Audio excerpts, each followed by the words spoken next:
Alright guys, I'm finally back ready to do toy reviews again. Not really gonna explain why I stopped, but I'm finally back. And to kick things off, I'm gonna do my review of the Ultra Act Gridman, and then the toys from the Americanized version of the show, Superhuman Samurai Cyber Squad. Try saying that 3 times fast. I won't. I just won't. First, I'm going to review Gridman and all of his parts and accessories. Then I'm going to move to Servo and Drago, and then combine them to create Formo. Alright, I'm going to start with the Ultra Act Gridman. I've actually been looking forward to this figure for a long time. I grew up with the American show, and it really, I guess you could say it was really my first, Tokusatsu show, really, aside from Power Rangers, I suppose. But this one had a stronger connection to Ultraman, and if you really notice him, he does take a similar likeness to Ultra 7 or Ultraman Max. I'm also going to go over some major problems this figure does have that you should definitely be aware of before you decide to buy this figure. But first, before I do that, I'm going to take a look at the box. And let me just set the camera down. Alright, for its box, it's actually really nice. It's similar to the older Ultra Act boxes where they had a kind of a picture of the character on this side. So you can see here, the newer ones kind of have like a V display right here, right like that, with the character centered. But this one's kind of nice. I kind of like the change-up, because this is much different from your standard Ultraman, since this was a totally separate series, not really in canon. But the box is very, very nice. Has a name, has a Japanese writing right there. Gridman. On the back, it just shows off the promotional stills that we saw early on. Just displaying off its various accessories, what it can do. Overall, just a nice presentation. Just a nice change up from your typical Ultraman, stuff. And now I'm gonna open it. Alright, first thing is first. There is a major flaw this figure has, aside from all the great things that you must be aware of.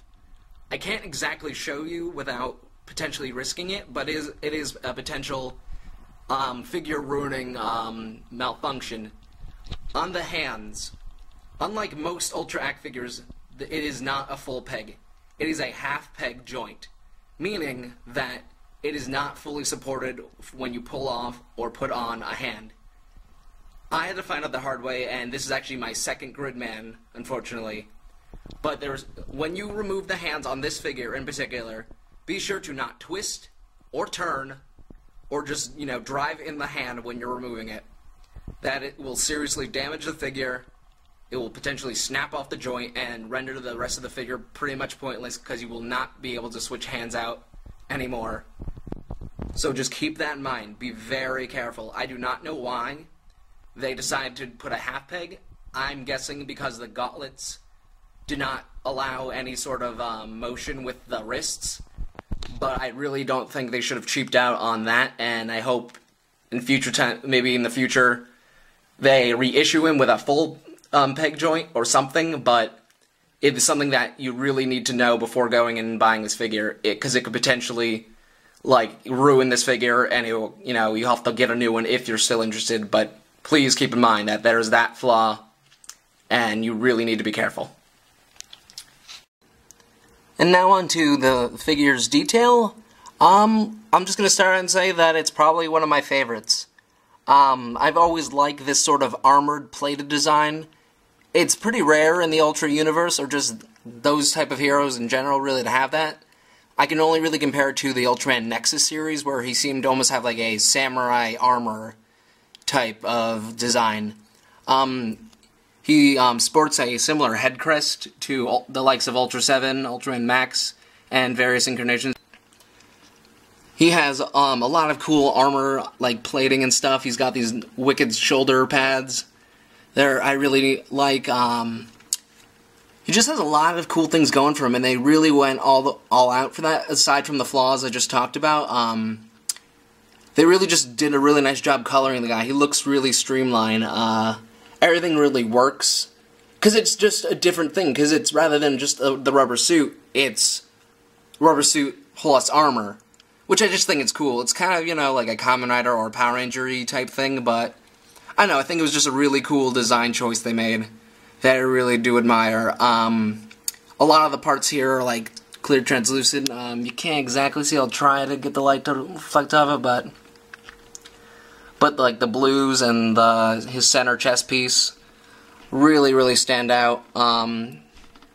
His eyes do. You can't really see that because of the light. I'll probably just throw up some photos for a better example, like while I'm talking. And now I'm just going to show off its articulation and maybe point out a few more things that hinder itself because of its flaws. For posability, it's pretty standard Ultraman fare, you know. He's got all the arm posability, leg posability, but a few limits on his body that are hindered by his actual appearance and armor. First off is his head. Most Ultra Acts can, you know, tilt their head all the way up to look up or to be in a flying pose. Now in the show, he flies through, you know, the cyberspace, but because of the armor plating on his neck and on his back, he can't tilt his head up really that far. That's about it. He can look, you know, he can look left to right, but he really can't, like, turn his head all the way around. He can kind of look down, you know, look sad, but I don't know why you'd have a depressed Ultraman type character, but, you know, that's your thing. His arms have good movability for his weapons and stuff, which I'll show off in a bit. But I like that they didn't just have this thing attached. They actually had this thing kind of like a free joint, like that, where it can do that, you know, things like that. So you can put his arm up all the way. It kind of can rotate 360, but you know, since I've already had the hands break on one of these things, I'm gonna just be careful with that because it is kind of like a. You can see that right there. It's kind of like a little joint thingy right there that's connecting that. So you might, if you do it, just be careful. Just be mindful of that. Does that on both things. Like I said, it's slightly limited because he has this giant chest plate on. For his waist, I haven't moved it too much. It's kind of stiff. Like maybe I haven't broken it in yet, but I just haven't gotten to like rotate his waist. I'm probably gonna break it in soon. But I'm just being cautious right now. But he can bend like that. He can bend at 3 points, one right here, then one right here, and then a little like in between there, which is nice. His arms do move like that, like they, you know by now what they do. His legs, again, they're like jointed kind of down like this. They're not as double jointed as other ones. See, they're kind of socketed in like that, so there's not as much of like a lower leg movement. Just because, like, I'll show you, you'll see. Because he has these big armored legs, like that, which are nice. They're kind of sturdy. Like I like them a little better. They're a little thicker, a little more support when he stands. But that does limit like where he can go because of this plating right here. His feet, a little disappointment, and also a word of warning. This hasn't happened to me yet, but I can see it happening to somebody. But if you look real closely, his little, I guess, I don't even know what you call them, you know, like cuffs or something on his ankles. They're kind of attached by this small little, you know, ball joint things, so they move with the figure, but you can't point his foot all the way down, and you can't really point it all the way up, and you can't really move it within that socket without, you know, disturbing that joint or, you know, messing something up within it. But, his little footy can bend like that, slightly forward. But again, just use caution on this. Oh, look, see, look, I even popped that off, but that's kind of what I mean, like, it limits itself, even though, but it pops right in, but still. It kind of limits itself, but other than that, that's really all he does. Like, again, it's standard Ultra Act stuff. Just limited because they were changing it up, because this is really different from it. I'll actually compare it to another Ultra Act figure I'll be reviewing soon enough, but in the meantime, I'm going to show off its wicked accessories. Now, these are the accessories. They're really awesome, but you can kind of see now, if you like the accessories, why it's so frustrating and upsetting for the hands to break, which basically renders all of these accessories just pointless to have, because you can't remove his hands if they're broken, can you? No. he has his plasma shield, his I think I'll have to look it up. Maybe I'll post it in a picture. But he has a sword. Then he has his combination axe and sword. A little side note: if you ever watch the show, the shield can fold up and become an axe.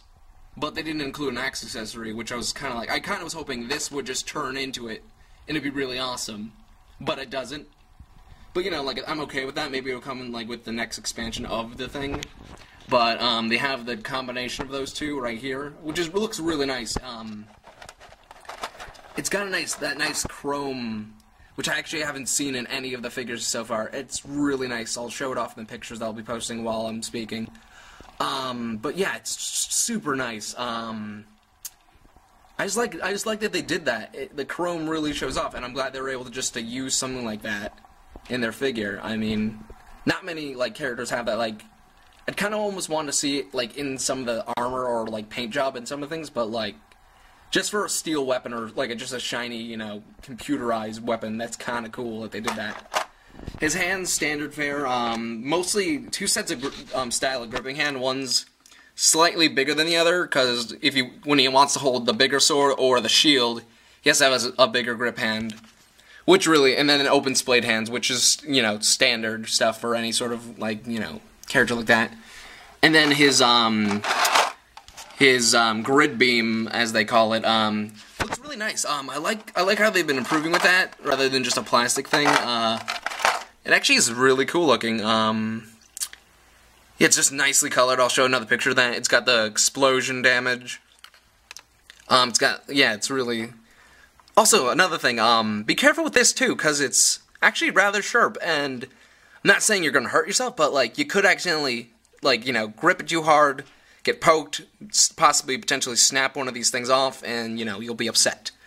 But no, it looks really nice. It bounces nicely on his arm where you place it. I'll have to show that off in another set of pictures, but it just looks really nice. They've really stepped it up since previous ones. Alright, for a quick comparison between Gridman and another Ultra Act, this is Ultraman Zero. As you can see, he's a little taller than Gridman. But, I actually think I know why they made Gridman a little bit smaller. I'll put a picture up, as I explain. But they're making a attachment to Gridman, which is Thunder Gridman, which is a couple of the battle machines from the show that combine with Gridman to form Thunder Gridman, which is basically just a giant, like, a more mechanized version of himself. And that's going to be pretty cool, but that's, I think, why he's smaller, so he can fit inside of that and become an even larger figure. So, and that's actually coming out, I think, at the end of this month, which is January, when you're watching this. So, definitely look forward to that. And I think that's really all for now. I'm not sure if I'm going to make the second video, like, within this one or just another one, but my final verdict on the Ultra Act Gridman is definitely, if you're a big fan of Gridman, Superhuman Samurai, Cyber Squad, all of that, pick him up for sure. He's not that much. He's about maybe $40, no matter where you go, really. But definitely, please keep in mind of that flaw I talked about earlier about the wrists. Please, when you get this, be very, very careful with that. I'd really hate for someone to, like, buy this figure, have it break, have to order a new one, or just completely, like, throw it away. Other than that, this figure is nice, very good presentation, but just that flaw is something to really keep in mind. I really hope they fix that in later versions, or if they make a re-release of this toy because of complaints. But definitely pick him up. I'd say probably like an 8 out of 10 just for accuracy and overall appearance. So that's my verdict. I guess I'll be uploading more videos, hopefully. I haven't really done this in a while, so if you guys like this, I'll definitely do more if you ask me to. If not, I'll just do them anyways, but that's all I got. See you later, guys. They're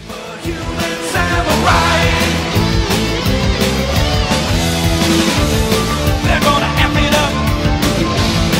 Kick some gigabutt.